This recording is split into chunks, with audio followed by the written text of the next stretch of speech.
Les vraies voix Sud Radio, 17h-20h, Philippe David. Retour des vraies voix avec Philippe Bilger, Françoise Degois, Pierre Licia. On vantait son sens politique qui lui avait permis, sorti de nulle part, d'arriver à se faire élire président de la République sans jamais avoir été candidat à une élection. On avait admiré sa manière d'essorer le PS-LR au point de faire un pôle central qui n'avait plus pour opposition que des partis dits extrêmes. On avait été bluffé par sa réélection sans faire campagne. On croyait que, les Français étant légitimistes, il aurait une large majorité. Entre-temps, tout est parti à volo. Un mois pour sortir un gouvernement qui n'avait rien de très différent du précédent, une non-campagne tant il était certain du légitimisme des Français, et une diabolisation de tous ses adversaires qui n'a marché que pour le second tour de la présidentielle, mais qui a fait flop aux législatives. Cerise sur le gâteau, le maintien d'Elisabeth Borne et son discours surréaliste hier soir ont poussé les vraies voix à se poser la question: Emmanuel Macron a-t-il perdu son sens politique? Et si on lui posait la question, il répondrait peut-être ça. Il a dit oui avec la tête, il a dit non avec... Ça résume tout à mon avis. Avec nous, Erwan Barillo, analyste politique, auteur du livre Le Président liquide, publié chez Perspective Libre, un très bon analyste politique, puisqu'il a déclaré hier sur une chaîne de télévision que la proportionnelle, c'est comme le striptease, c'est intégral, ou alors ça ne vaut pas le coup. Un sujet qui pourrait faire un excellent débat DVV. Vous êtes d'accord, Françoise Degois? Bon. Non, moi je suis pas pour la proportionnelle intégrale. Et pour le striptease? Bien sûr que non. Donc, Erwan Barillo, bonsoir. Bonsoir. Comment expliquer cette série de bourdes depuis le 24 avril et sa réélection? Et d'abord, sont-ce des bourdes? Je pense qu'il s'agit de l'hubris qu'avait dénoncé l'ancien ministre de l'Intérieur, le premier ministre de l'Intérieur d'Emmanuel Macron. Je crois que la vie du président liquide, comme j'aime à l'appeler, a été un chemin de rose. C'est-à-dire que tout lui a réussi. À part le fait qu'il ait été recalé à l'ENS, tout ce qu'il a entrepris a toujours fonctionné. Et voilà, il a toujours tout réussi jusqu'à son élection, jusqu'à sa réélection. Il a toujours eu la baraka. Et là, pour la première fois, il subit un revers et je crois qu'il ne comprend pas très bien ce qui lui arrive. Philippe Bilger. De la même manière que je n'ai pas surestimé le génie politique d'Emmanuel Macron en 2017, dans la mesure où il me semblait plutôt avoir profité d'un dégagisme que l'avoir créé, et il a bénéficié tout de même de la manipulation judiciaire. Je me demande si aujourd'hui on a raison de se demander s'il a perdu la main sur le plan de la tactique politique. Certes, ce qui est catastrophique de mon point de vue, c'est son attitude depuis sa réélection. On ne comprend rien à ce qu'il fait ou à ce qu'il ne fait pas. Mais je rejoins notre ami Barillo, pardon si je ne me trompe, sur le point que... Au fond, plus qu'une perte de la main politique, je vois chez Emmanuel Macron depuis quelque temps les conséquences délétères d'une manière de considérer les oppositions et les Français de haut.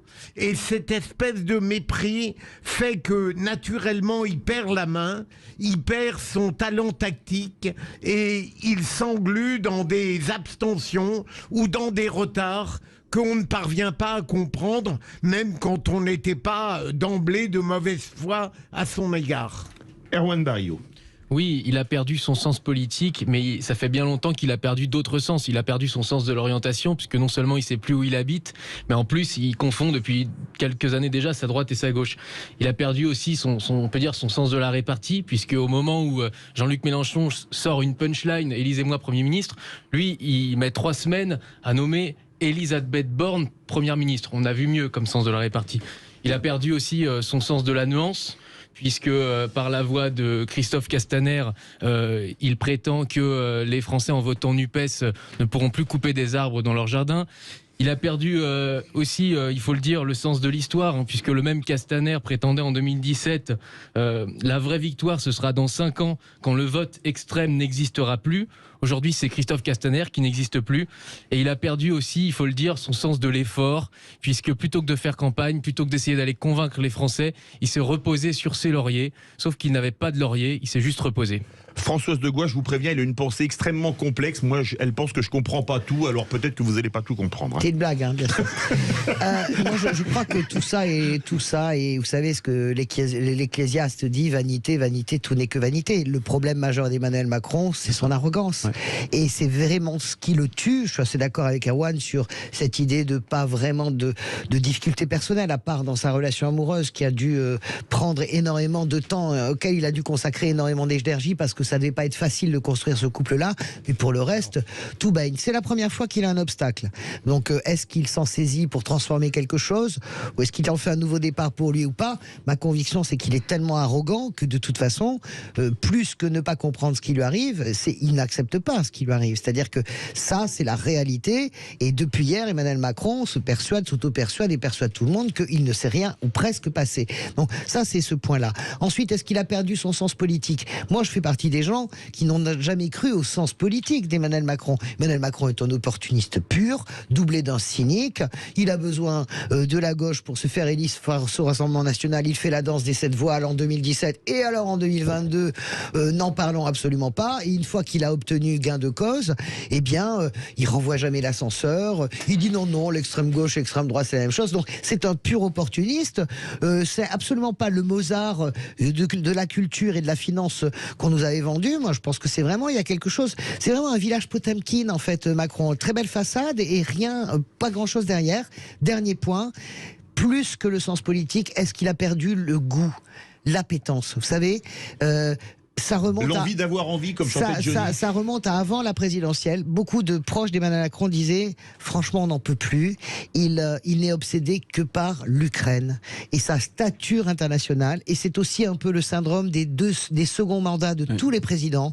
J'en ai marre de m'occuper du ménage, des courses et de l'intendance. Maintenant, je veux régner sur la scène du monde. Moi, je crois que c'est l'appétence plus que le sens politique qu'il n'a, à mon avis, jamais eu, à part être un merveilleux opportuniste cynique. Erwan Barillot. Oui, je suis d'accord avec ce que vient de dire Françoise. Vous avez tout compris alors. Il s'est dit. Non, mais parce que vous n'avez pas de niveau, mais lui. Il y a les gens qui écrivent des livres sur Macron et puis il y a les autres. Hein. À la limite, un livre sur le foot, bon. Je blague. Il écrit très bien, Philippe David, je le dis au passage. Merci. Non, c'est vrai. Il s'est dit l'intendance suivra, seulement l'intendance n'a pas suivi. Il s'est dit je vais jouer au-dessus de la mêlée, je vais continuer ma stature jupitérienne, sauf que Jupiter est retombé de l'Olympe les 4 fers en l'air. Et donc aujourd'hui, oui, c'est un petit peu la gueule de bois pour Emmanuel Macron. Il pensait qu'il aurait une majorité absolue que tous les sondeurs lui prédisaient. Et aujourd'hui, le réveil est un petit peu difficile, mais au-delà du sens politique qu'il n'a pas, c'est le sens des réalités qu'il va falloir qu'il retrouve. Et là, le réel est cruel, mais il lui arrive en plein dans la figure. Ce qui va lui arriver en plein dans la figure, mais Pierre peut-être le sait, Philippe Bilger, c'est une information aussi qui va pas être publique.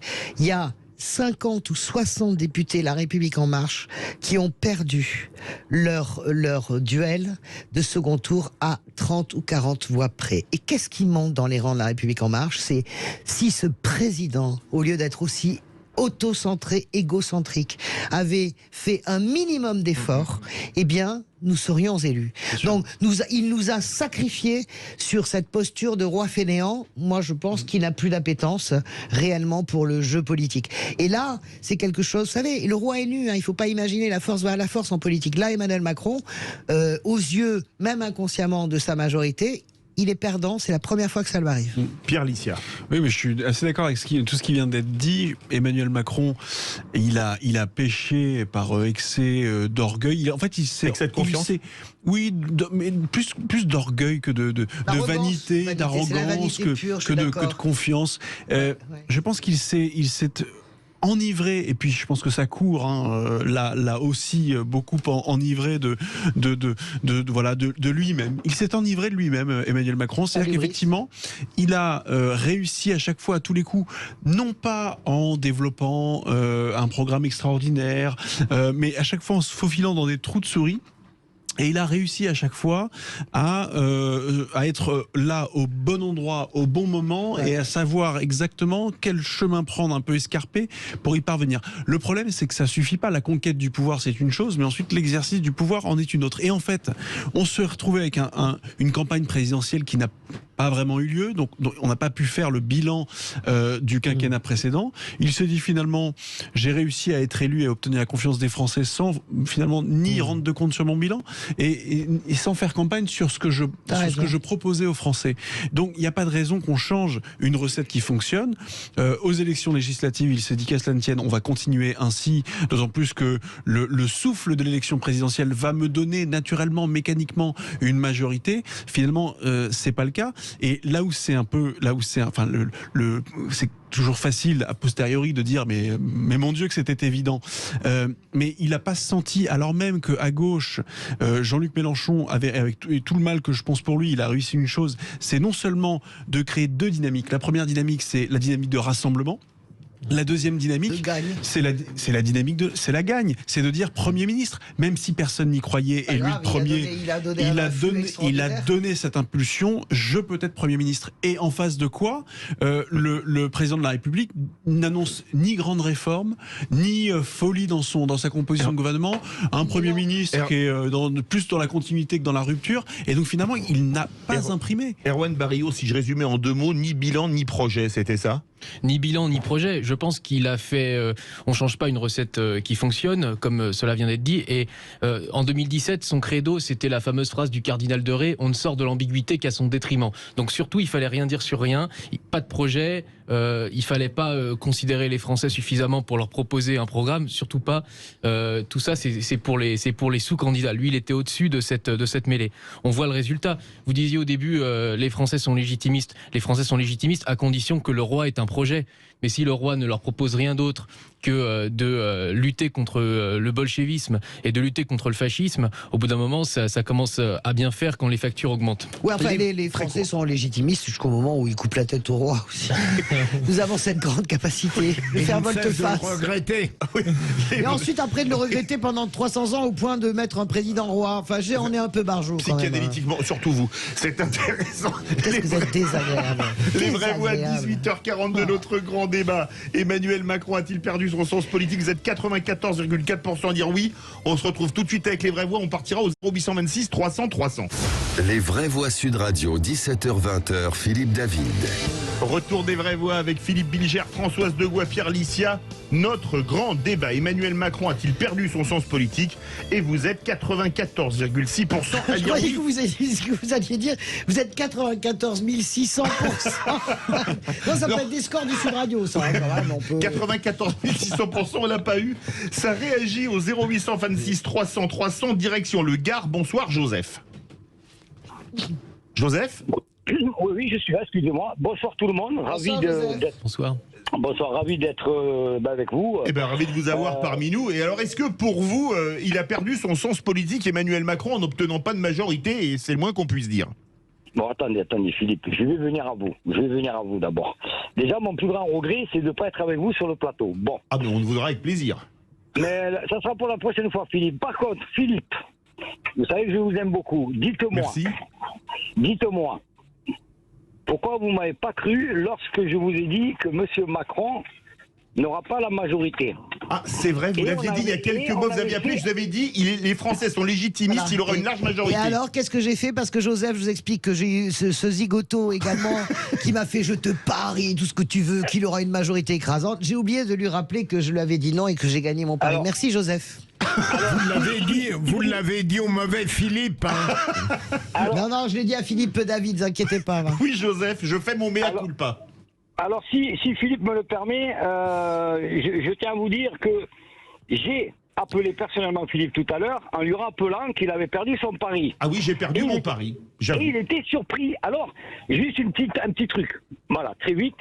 Lorsque j'ai dit qu'il n'aura pas la majorité, M. Macron, nous, voilà. Alors, en deux mots, là, vous êtes en même temps relayé sur notre page officielle Facebook qui s'appelle Peuple de France, souverain. Je fais énormément de live politique. Et là, je l'ai mentionné comme quoi j'étais avec vous sur le plateau. Et donc, du coup, bon, il y a beaucoup d'internautes voilà, qui vous écoutent et qui nous écoutent. En fait, Et là, quand je vous avais dit ça, on n'était pas encore en live. On parlait. Mais alors, excusez-moi, Joseph, quand je me trompe, je fais mon mea culpa. Non, mais c'est quoi la question, Joseph? Non, c'est quoi la réponse? La réponse, qu'est-ce que vous voulez dire? Parce que je comprends rien au Facebook. Alors, est-ce que pour vous, il a perdu son sens politique, Macron? Je dirais pas qu'il a perdu son sens politique, Macron, mais disons que il y a le mur qui s'est dressé en face de lui. Et aujourd'hui, ben, comme nous on dit, ben, il va s'en prendre plein la figure. Il va falloir qu'il gère. Alors, Joseph, je vous promets que si les gens du côté du Gard, je vous offre un coup à boire parce que je suis beau perdant et quand je perds, je fais mon mea culpa. Même si cette théorie, c'est Françoise de Gaulle qui me l'avait soufflé à l'oreille et que je m'étais contenté de la réponse. On dirait c'est vraiment un macroniste, jusqu'au bout, menteur avec ça. On va faire réagir Erwan Barillo. Qu'est-ce que vous en pensez de cette remarque? Qu'il se prend le mur des réalités en pleine face. Il se prend le mur des réalités. On pourrait dire aussi qu'il se retrouve face à un gouffre et qu'il se dit allez, en marche maintenant. Mais on pourrait multiplier les exemples, mais on parlait du sens politique d'Emmanuel Macron. Moi, j'aimerais aussi qu'on revienne sur le sens politique de son principal adversaire, Jean-Luc Mélenchon, qui n'a pas obtenu, vous l'avez bien vu, la majorité absolue. Lui-même le savait le premier, tout le monde le savait. Mais que va-t-il devenir maintenant, Jean-Luc Mélenchon? Justement, je voulais vous poser une question. Le nouveau monde, c'était à la mode il y a 5 ans. Oui. C'est maintenant qu'il doit l'inventer? Je crois que le problème, c'est que l'ancien monde, tout le monde comprend qu'il est mort, mais comme disait Gramsci, le nouveau tarde à apparaître. On voit pas d'alternative. Et entre les deux surgissent des monstres. La vraie phrase, c'est entre les deux surgissent des monstres. Philippe Bilger veut réagir. Nous sommes dans le temps des monstres. Et ce n'est pas un monstre. Non, mais moi, Erwan, et pour faire plaisir à Françoise qui me reproche assez souvent de faire dans la nuance, je me demande si au fond nous n'avons pas tout de même les mêmes valeurs, ça c'est sûr. Erwan, est-ce que nous n'exagérons pas le procès contre Emmanuel Macron? On n'est pas loin de dire, s'il fait une synthèse, au fond que c'est un homme quasiment un imbécile en politique. Ah non. Alors que je crois qu'il est plus que ça tout de même.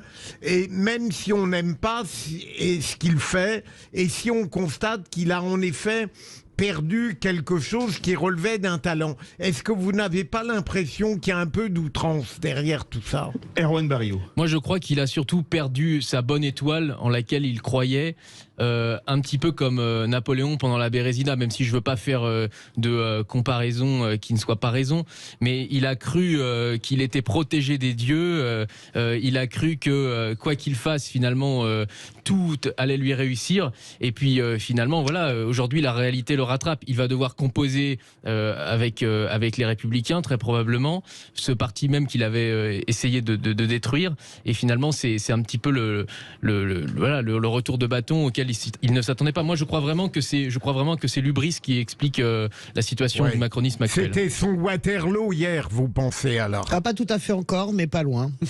Françoise de Gaulle, le mot de la fin, rapidement. Oui, en disciple philosophique, puisqu'il nous tartine avec sa pensée de Paul Ricoeur, j'aimerais bien savoir ce qu'il en a retenu. À ne pas confondre avec Paul Ricard. Oui, j'allais te le dire, c'est très facile. Bon, Machiavel parlait de la fortuna, vous savez, la fortuna, c'est-à-dire que si je décide, finalement, tout le ciel travaille à l'accomplissement de mon désir. Tel réagit le prince. Ok. Donc, ça marche pas. Moi, je crois surtout que Emmanuel Macron n'est pas un idiot. Je l'ai toujours dit depuis le début, c'est un pervers. C'est un pervers politique et c'est un esprit tortueux politique, plus tortueux qu'intelligent. Torve et fourbe. Et non, vous, je vous le dis avec sympathie, car vous ne l'êtes pas. Là, je le dis très clairement. Il y a une perversion politique au sens de pervertir les choses, les valeurs, etc., pour les tordre à sa propre dimension. Et je pense que nous avons touché la limite. Pas encore, parce qu'il va continuer à essayer de pervertir et de tordre, mais je pense qu'on est presque à la limite. Un mot très court, Erwan Barillo. Oui, très court. Oui, aujourd'hui, le président liquide est à son point d'ébullition. Voilà, on va assister maintenant à son évaporation. Eh bien, écoutez, le moins qu'on puisse dire, c'est qu'on a. C'est que nous, on est sympa, nous. Pas à côté d'Erwan, alors là, dis donc. Erwan, il y va à fond. Analyste politique, le président liquide, publié chez Perspective. Moi, je dis bien qu'il faut les éparpiller façon puzzle, mais enfin bon.